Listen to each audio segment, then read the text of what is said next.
Bonjour YouTube et bienvenue dans cette nouvelle vidéo critique. Ouh là là, attention, ça sort des mots, l'heure est grave. Critique du dernier épisode qu'on a pu voir pour le jour de Noël, The Church on Ruby Road, qui est paru donc le 25 décembre sur Disney+ et sur la BBC. Et là, on n'aura pas d'épisode avant le mois de mai. Donc cet épisode de Church on Ruby Road, qu'est-ce que j'en ai pensé? Alors j'ai le cul vraiment entre deux chaises. C'est très spécial parce que si je dois faire un récap un peu de qu'est-ce qu'on a eu.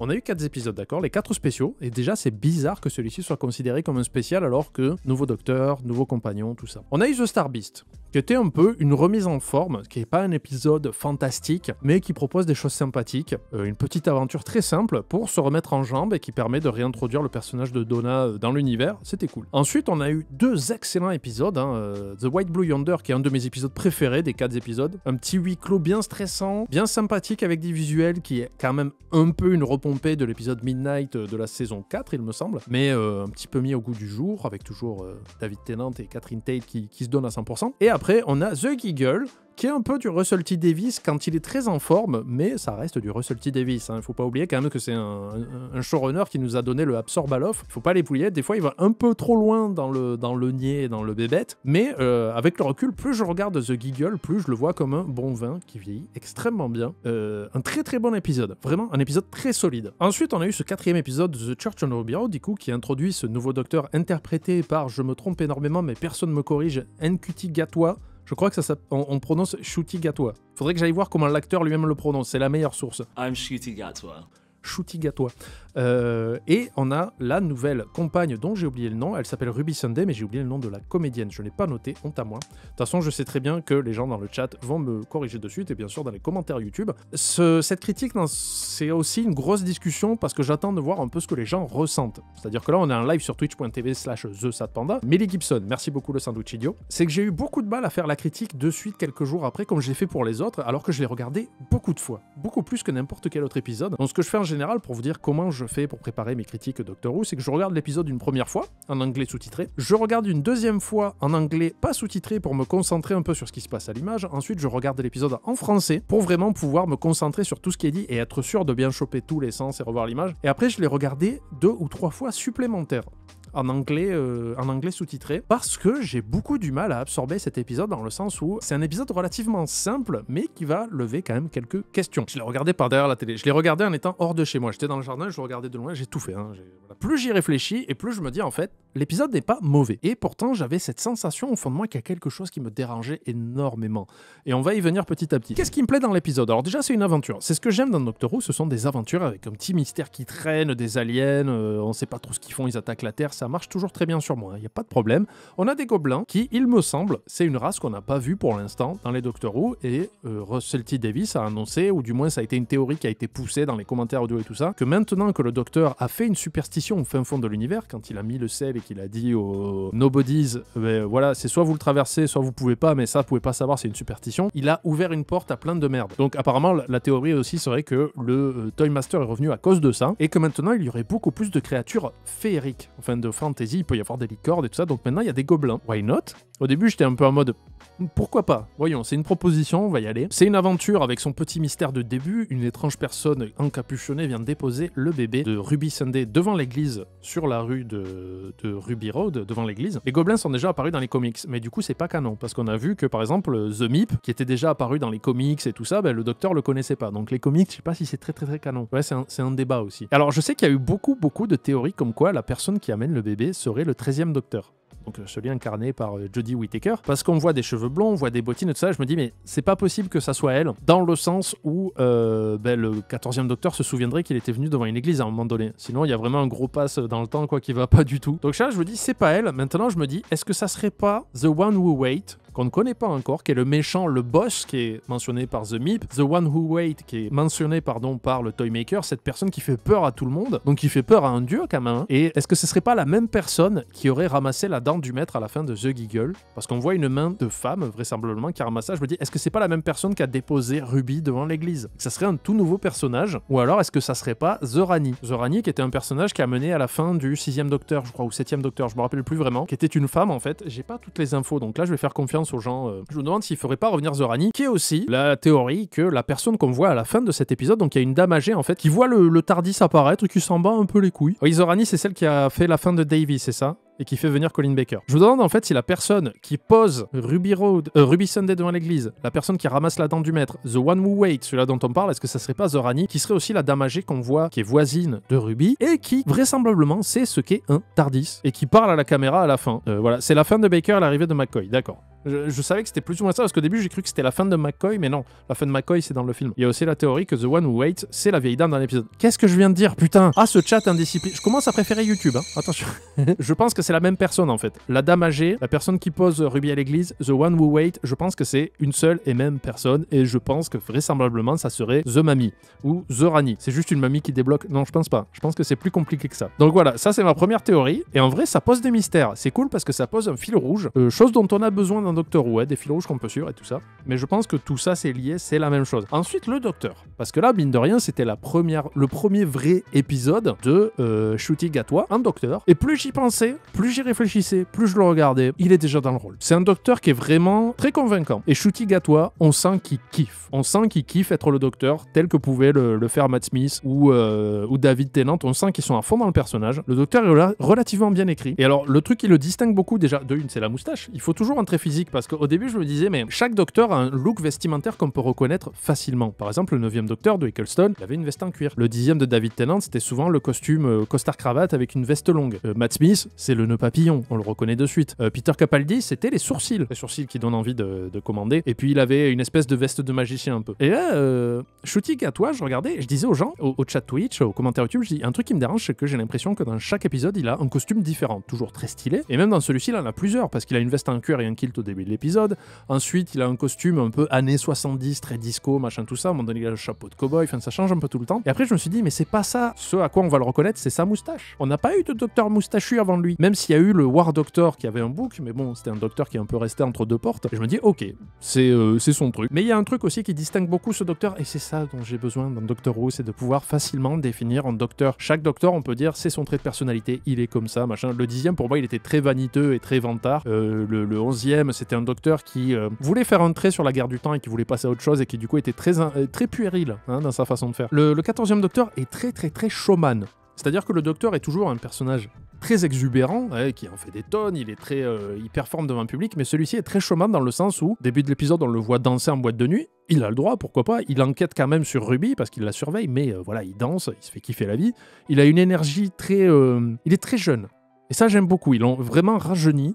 Même si l'acteur est, je crois, il a 1 an ou 2 plus vieux que Matt Smith au moment où ils ont commencé respectivement. Il est très showman et puis il se met à chanter avec les gobelins et au début j'étais là en mode c'est chelou, mais en fait non, c'est juste que il est en représentation et il est dans le spectacle. Pourquoi pas?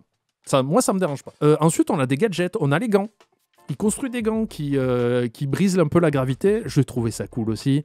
Il n'y a pas de problème. La façon dont il fait face aux gobelins, il essaye de comprendre le langage des cordes et tout ça. On met des nouveaux trucs. Et c'est intéressant de voir un docteur qui est curieux et qui s'émerveille des choses qu'il découvre. C'était un truc qui me marquait beaucoup avec tous les docteurs qu'on a eu. C'est qu'en général, quand il voit quelque chose qu'il ne connaît pas, il est émerveillé. Il est en mode « Oh, qu'est-ce que c'est ?» Même quand il voit une créature avec des dents de sabre et tout ça, il fait « Attendez, on ne sait pas s'il est méchant de suite. On va essayer de parler. Ah, il est méchant. Bon, là, on court. » Alors que le docteur, malheureusement, j'ai l'impression de lui taper dessus à bras raccourcis. Le 13e docteur de Jodie Whittaker, dès qu'il voyait un truc, elle voyait un truc qu'elle ne comprenait pas, c'était « Qu'est-ce que c'est ? J'ai peur. » Là, on repart sur un docteur qui s'émerveille des choses qu'il ne connaît pas. Et ça me fait plaisir. Le tournevis sonique, je sais pas s'il y a beaucoup de gens qui sont dans le même cas que moi, je l'aime beaucoup. Parce que ça se déplie, il y a plein de spic-poc dessus, j'ai hâte qu'ils en sortent une version un peu propre et solide pour en acheter un. Parce qu'on dirait vraiment, c'est un mélange entre un smartphone et un outil fidget pour s'occuper les mains. Et qui fait ping quand il ressent du diamant. Ça aussi, cette petite scène, c'est des détails, mais ça fait tellement plaisir. De voir le docteur qui dit au policier « Ah mais je sais que vous allez vous marier parce que si, parce que ça. » Il est intelligent, on le sait.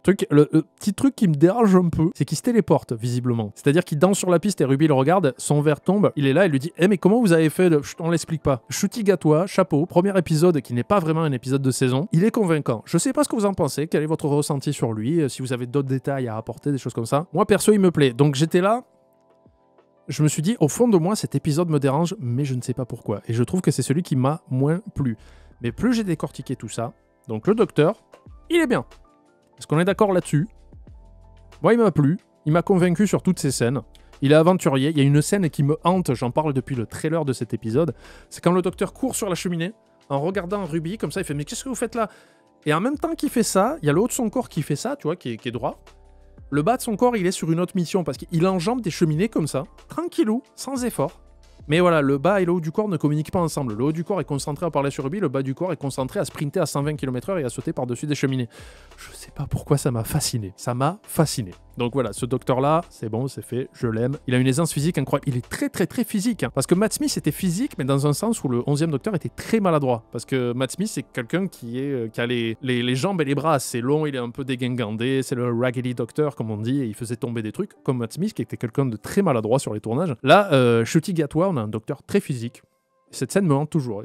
Je cours, imaginez que là je cours, au montage tu me rajoutes des jambes en dessous qui font du 110 mètres et comme ça. Vous comprendrez ce que je veux dire. Le docteur, top. Il crée des gants anti-gravité, il s'en sert plusieurs fois, il explique. Top. Il revient dans le temps pour comprendre d'où vient Ruby. Top. Ensuite, l'épisode en lui-même. Donc, les gobelins, pas de problème avec ça, le fait qu'ils font des boucles temporelles pour voler des bébés et les donner à manger.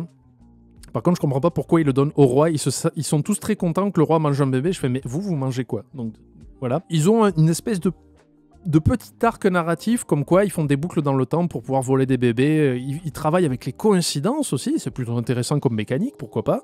Et le docteur essaye de comprendre ça, c'est toujours intéressant. Et puis à un moment donné, ils se mettent à chanter. Et moi je voyais des gens sur le net faire « Ah putain, masterclass, c'est génial et tout ». Et moi j'étais un peu plus « Pourquoi ils font ça ?» Et au début j'étais en mode « C'est un peu cringe ». Et plus je le regarde et plus j'y repense, je me dis « Peut-être que la race des gobelins sont une race qui aime chanter pour se divertir eux-mêmes.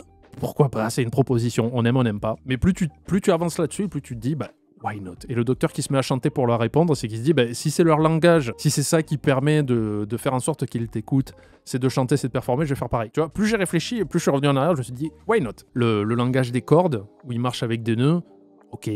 Donc tout ça, en lui-même, l'épisode ne me dérange pas, d'où les gobelins utilisent des coïncidences pour pouvoir voler des bébés et s'en nourrir. Et le docteur va résoudre ça.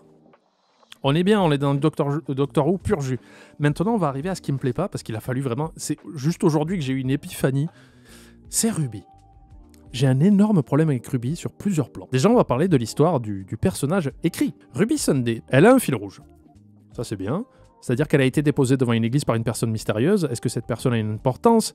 Est-ce que ça a été fait exprès pour rencontrer le docteur? Donc, il y a tout un truc. Est-ce qu'on est encore dans un axe de compagnon qui a été créé pour poser problème au docteur sur le long terme, un peu comme Clara, hein. Clara qui avait remonté les faisceaux du temps, mais c'était son accident plus elle qu'autre chose. Donc ça, why not? J'étais ok. Mais après, Ruby en elle-même est une grosse quiche. Hein, voilà, j'essaye de trouver le mot, mais pour moi, c'est vraiment... Elle est ingénue, quoi. Elle est un peu idiote, parce que il lui arrive des trucs... Bon, la maladresse, c'est pas sa faute, c'est les gobelins. Mais à aucun moment donné, ça se connecte là-haut pour comprendre ce qui se passe. Elle est toujours là, en mode... c'est gobelins. Ah, bon, je vais monter sur le toit, sauver le bébé, d'accord. Ah, il y a ça. Ah, il y a le docteur, ok. Le mec, il a sauté, il a créé un gars anti-gravité. Ouais, why not, génial. Ah, je monte dans un vaisseau pirate qui vole dans le ciel. Super. Des gobelins. Ah, ils vont manger le bébé. Ah, je vais chanter avec le docteur.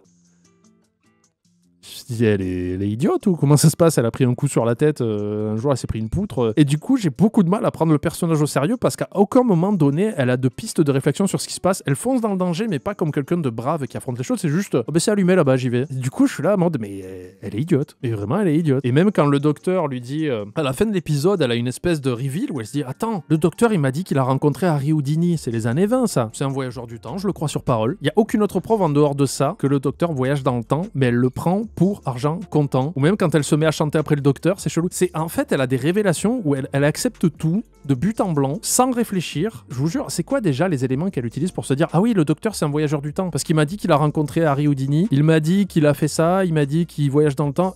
Ça me suffit à le croire alors. Moi, je pourrais vous dire que j'ai rencontré Albert Einstein, vous me diriez, non, c'est pas compliqué. Elle, non. Donc, ça me dérange, dans le sens où j'ai vraiment l'impression que c'est une bécasse. Voilà. C'est ça le mot que je cherchais, c'est une bécasse qui accepte tout et qui se met en danger, mais pas par esprit de bravoure ou quoi que ce soit. Elle a l'instinct de survie d'un lemmings. Ça me dérange de ouf, quoi. Et puis même quand le bébé se fait voler, elle est un peu en mode « Oh, zut !» Voilà, elle est un peu paumée. Mais pas à sens de paumée dans... Oula, il y a des risques. Il y a le bébé que je dois garder, qui est ma petite sœur adoptive, qui va mourir. Elle s'en fout. Et pourtant, l'épisode en lui-même arrive à être convaincant dans le sens où même quand elle disparaît, ils arrivent à faire disparaître Ruby parce qu'ils vont la kidnapper dans le passé. J'ai bien aimé ce passage où, je sais pas si vous avez fait gaffe, l'appartement des Sunday est assez coloré.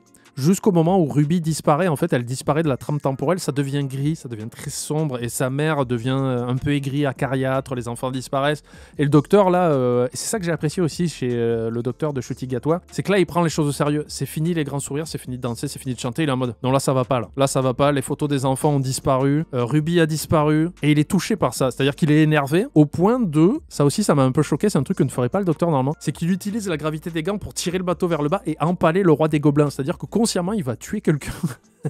C'est pas très doctoresque ça, même si Peter Capaldi le faisait, mais il le faisait au tout début où il est arrivé, où il hésitait pas à tuer des gens quand il fallait. Non, là c'est je tue le roi des gobelins, Balek, ça m'a un peu choqué ça. Mais au moins il y avait la gravité du docteur que je voulais revoir, qui dit, vous m'avez fait chier, vous m'avez fait disparaître mon ami, je vais vous buter. Ça m'a surpris, je me suis dit, est-ce que le docteur fait souvent ça, de tuer quelqu'un de sang-froid pour en sauver une autre? Je sais pas. Et après, effectivement, il y a la larme à l'œil, tout ça. Encore une fois, le docteur est très convaincant. Mais Ruby me pose problème pour tout ce que je vous ai dit, où je trouve qu'elle est un peu bécasse et un peu bébête à se jeter un peu dans toutes les situations. Et un autre truc, alors ça, je sais pas si tout le monde va être d'accord, ça va être vraiment mon point de vue à moi et mon ressenti personnel, d'accord? Ce n'est pas une réalité absolue. Je trouve que Millie Gibson joue mal. Voilà. Je pense qu'il y a ça aussi, c'est que si vous regardez toutes les scènes, il y a très peu d'émotions qu'elle passe dans son visage et sa façon de faire. Elle est toujours un peu en train de sourire et elle va utiliser un terme, je vais utiliser un terme, pardon, que j'espère que vous comprendrez. Elle a un jeu d'acteur de youtubeur. C'est très hypocrite de ma part en sachant que je suis dans une société de production qui joue sur YouTube. Seb et Fred, ils jouent bien. Mais un youtubeur qui n'a jamais suivi de cours de théâtre et tout ça, les trois quarts, joue mal par rapport à des vrais acteurs professionnels. Et c'est un truc que je remarquais du temps de Zadga Uzeglassi, c'est que tout... Moi aussi, hein, attention, je m'inclus là-dedans. Je ne suis pas comédien, je ne suis pas acteur, c'est un vrai métier, ça se travaille. Tous les gens qui font de l'acting sur YouTube et qui n'ont aucune expérience ou qui n'ont aucune formation ou quoi que ce soit, ils ont ce que j'appelle le sourire du youtubeur. Quand ils jouent une scène, si vous regardez les lèvres, il y a toujours une espèce de muscle qui se relâche pas vraiment. Tu sais, c'est pas un vrai sourire, mais tu le ressens. Et Ruby, Millie Gibson, j'ai l'impression, je me dis, mais attends, t'avais une chaîne YouTube à succès et c'est pour ça qu'ils t'ont engagé ou quoi? Tu sais, j'avais vraiment... je connais pas son pédigré d'avant, de tout ce qu'elle a tourné et tout ça. Il y a très peu de scènes, parce qu'après j'ai analysé son visage, il y a une 6e ou 5e visualisation pour moi de l'épisode, où je me suis dit je vais me concentrer sur son visage, et c'est très rare qu'elle passe autre chose qu'une espèce de béatitude et de joie. Donc je sais pas si c'est une direction, je sais pas si c'est par manque de talent, mais elle a toujours le... Vous voyez ce que je veux dire? Ça me dérange de ouf, et c'est ça, je me disais, mon problème avec cet épisode n'est pas l'épisode en lui-même, ce n'est pas le docteur, ce n'est pas les méchants, ce n'est pas l'intrigue, ce n'est pas l'histoire, c'est Millie Gibson et Ruby Sunday, les deux. Tu vois, c'est que je trouve que le personnage est très mal écrit, pour l'instant. Et je trouve que Millie Gibson ne s'approprie pas le personnage ou ne sait pas jouer ce qu'il faudrait jouer. Elle a 19 ans et il s'agit de son tout premier rôle de ce que je vois sur Wiki. Oui, mais alors, contre-exemple, Dakota Fanning, Bella Ramsey qui était dans The Last of Us, qui était dans Game of Thrones, c'est pas le problème. Non mais, même en interview, elle est comme ça. Tu vois, ça me dérange encore plus que tu me dis ça, Kawa, donc je te banne. Non, je rigole. C'est parce que si tu me dis qu'à l'interview, elle est comme ça et que dans la série, elle est comme ça, c'est qu'elle a pas vraiment de jeu. Du coup, voilà. C'est l'essentiel de mon ressenti sur cet épisode qui, en fait, au final, je me dis, mais je l'aime bien cet épisode, mais elle me sort énormément. Par contre, encore une fois, c'est un épisode qui est relativement solide, simple, très simple, mais solide, qui montre un nouveau docteur, qui montre ses nouveaux gadgets, qui montre beaucoup de sa personnalité, et ça fait plaisir.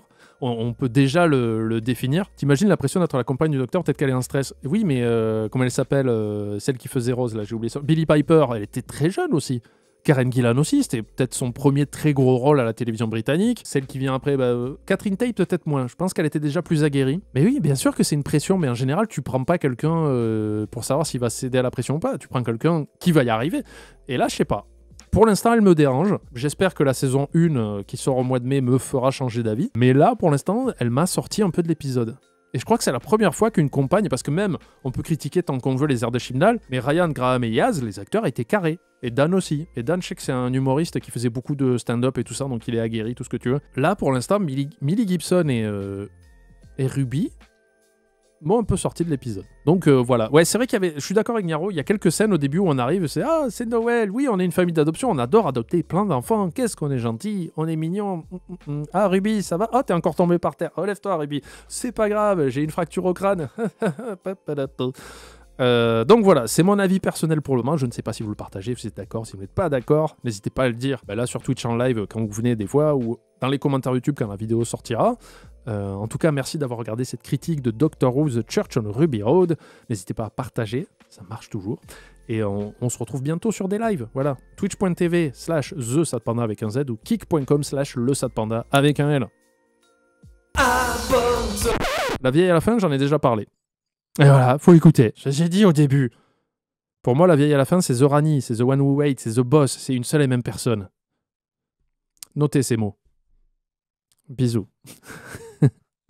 Abonne-toi à la chaîne de Panda. Y a des blagues et pas mal de caca. Abonne-toi à la chaîne de Panda.